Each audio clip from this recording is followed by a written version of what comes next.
Good morning student. जैसा कि मैंने आप लोगों से कल कहा था कि मैं आज आप लोगों को सेक्शन 10 और 11 पढ़ाऊँगी, ठीक है। तो सेक्शन 10 में पढ़ा रही हूँ। सेक्शन 10 है एविडेंस एक्ट का सेक्शन 10। देखिए,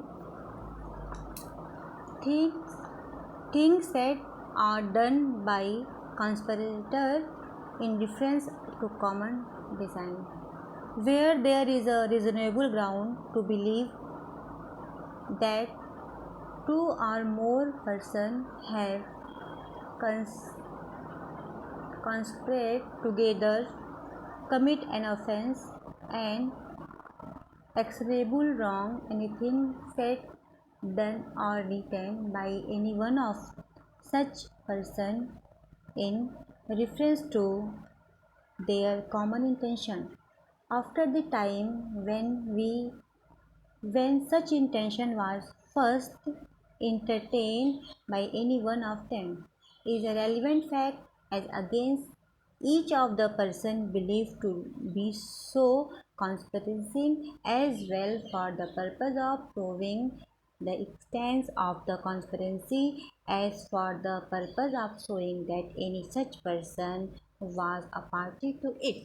ठीक है, अब मैं इसको आपको हिंदी में बता रही हूँ। देखिए, जहाँ की यह विश्वास करने का रीजनेबल ग्राउंड है कि कॉन्स्पिरेंसी के लिए मिनिमम 2 व्यक्ति होने चाहिए। एक अकेला व्यक्ति कभी भी कोई षड्यंत्र नहीं रच सकता, ठीक है। चाहे वो घरेलू षड्यंत्र हो, चाहे वो राष्ट्रीय स्तर पर षड्यंत्र हो। जब 2 लोग मिलते हैं परिवार के, तब षड्यंत्र रचा जाता है, या फिर जितने भी षड्यंत्र होते हैं उसमें 2 लोगों का होना अनिवार्य है।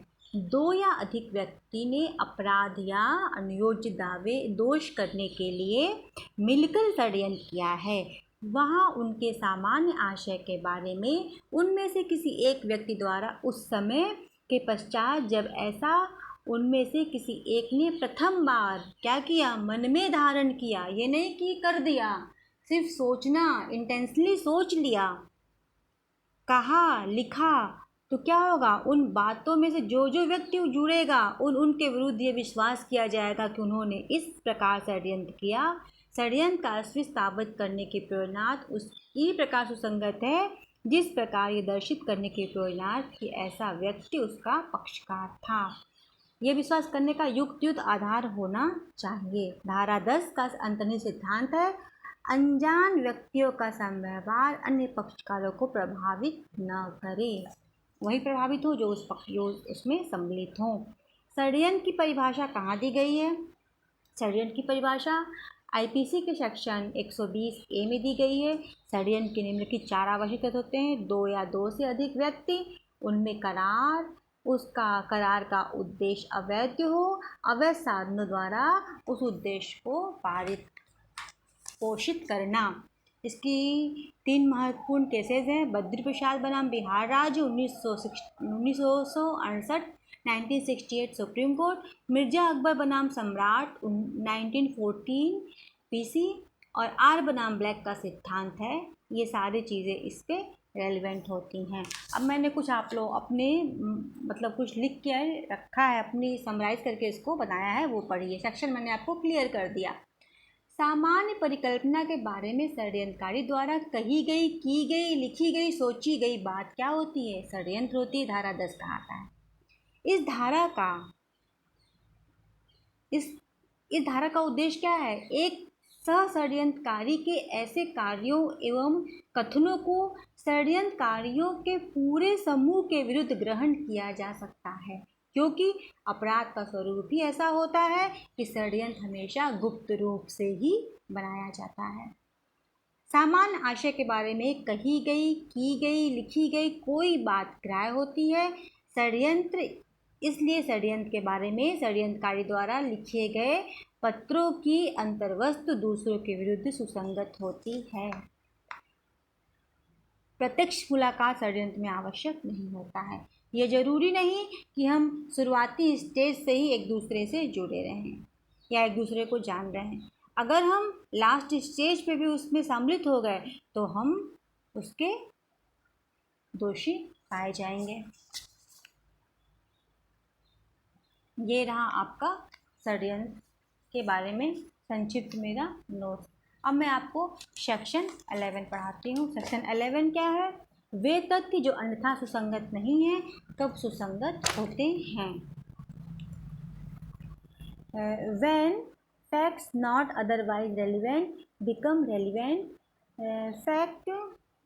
fact not otherwise relevant are relevant if they are inconsistent with any fact in issue are relevant fact if by themselves or in connection with other fact they make the existence or non-existence of any fact in issue or relevant fact highly probable और improper. कह रहा है वे तथ्य जो अन्यथा सुसंगत नहीं है कहाँ सुसंगत होते हैं? यदि वे किसी विवादक तथ्य या सुसंगत तथ्य से असंगत हैं, यदि वे स्वतः अन्य तथ्यों के संसर्ग में किसी विवादक तथ्य सुसंगत तथ्य का अस्तित्व या अनस्तित्व अधिसंभाव या अनिसंभाव बनाते हैं। जैसे कि प्रश्न यह है कि क्या ए ने किसी अमुक दिन कलकत्ते में अपराध किया, तो यह तथ्य यह फैक्ट उस दिन वो लाहौर में था सुसंगत है क्योंकि लाहौर और कलकत्ते की दूरी बहुत ज़्यादा है और इस तरह वो कोई भी अपराध नहीं कर सकता। सेकंड वो है दृष्टांत है कि क्या ए ने अपराध किया, परिस्थितियाँ ऐसी हैं कि वह अपराध ए बी सी डी में से किसी एक द्वारा किया गया है।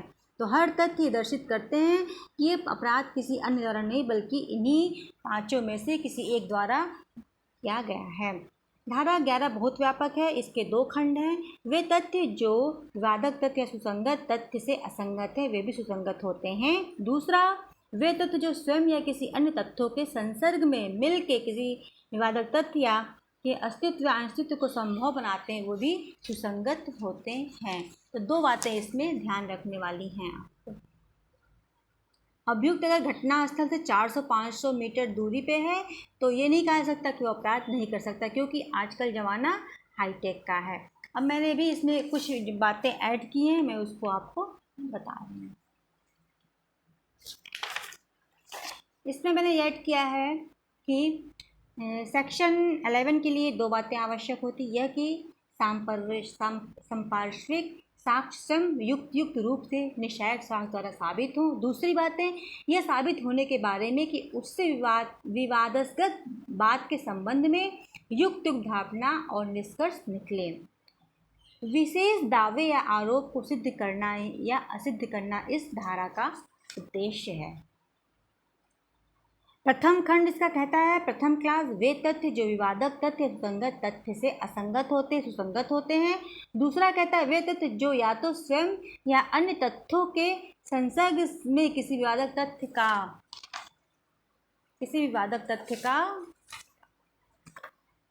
का अस्तित्व अत्यधिक संभावित या असंभावित बनाते सुसंगत होते हैं।